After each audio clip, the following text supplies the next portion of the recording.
Ho apprezzato molto la difesa che ha fatto la ministra Lezzi durante le trattative dell'autonomia per fermare le richieste di Zaia e Fontana, che sono diverse da quelle di Bonaccini.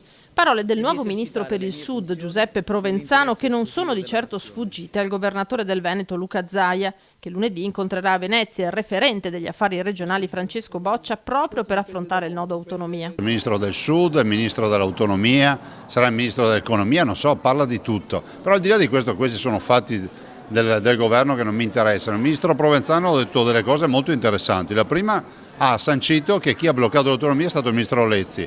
Per la proprietà transitiva, il ministro Lezzi è l'ex ministro dei 5 Stelle, quindi scusatemi, per la proprietà transitiva vuol dire che i 5 Stelle hanno bloccato l'autonomia, come ho sempre sostenuto io, quindi è stato bene staccare la spina. Per Zaia esiste un asse Provenzano-Lezzi contro l'autonomia. Il suo collega Attilio Fontana dalla Lombardia parla di vero e proprio boicottaggio attuato dai 2 esponenti dei 5 Stelle e proprio Barbara Lezzi continua a far discutere anche da ex. In queste ore ha fatto sapere che una non ben precisata regione del Sud ha ricevuto dallo Stato contributi per 180 milioni di euro per poi tenerli fermi in un cassetto, annualità 2006-2008. Non è ammissibile che un ex ministro della Repubblica, ancora parlamentare, dica candidamente che ha avuto notizie da ministro di una regione del Sud che aveva a disposizione 180 milioni di euro e non li ha spesi di fondi comunitari. Ripeto, 180 milioni di euro di fondi comunitari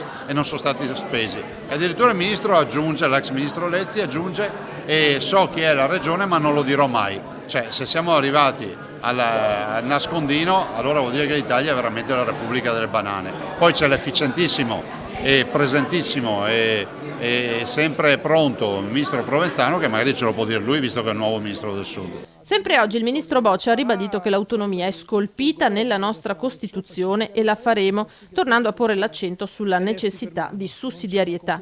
Ma in Veneto troverà pane per i propri denti. Lo aspettiamo al varco, annuncia Silvia Rizzotto, capogruppo della lista Zaia presidente a Palazzo Balbi, perché se si vuole, conclude, si potrebbe già passare alle firme lunedì stesso.